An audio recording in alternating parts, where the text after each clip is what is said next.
சகோதரர் ஒரு மனமாய் இருந்தால் போதும், ஆண்டவர் அந்த தேசத்திற்கே ஜனங்களுக்கே ஜீவனையும் ஆசீர்வாதத்தையும் கொடுக்கிறார். ஆகவே உங்கள் ஒவ்வொருவரும் சேர்ந்து இந்த ஊழியத்தை நடத்துவது எல்லாருக்கும் ஆசீர்வாதத்தை கொண்டு வரும்.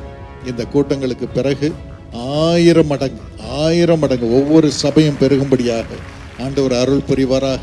இந்த வட்டாரம் முழுவதிலும் ஆண்டவருடைய வல்லமை விளங்கும் என்பதில் சந்தேகமில்லை.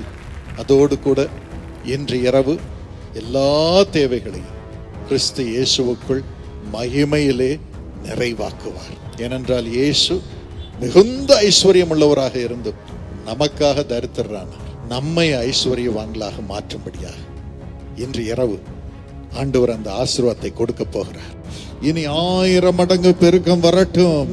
எல்லா சபைகளிலும் ஊழியங்களிலும் 1000 மடங்கு பெருக்கம் வரட்டும். இங்கே இருக்கும் அத்தனை பேரும் செழிக்கட்டும், அவள் குடும்பம் செழிக்கட்டும், நன்மை உண்டாயிருக்கட்டும் சுவாமி. அவர்களுக்கு ஒரு கவலையும் வரக்கூடாதப்பா.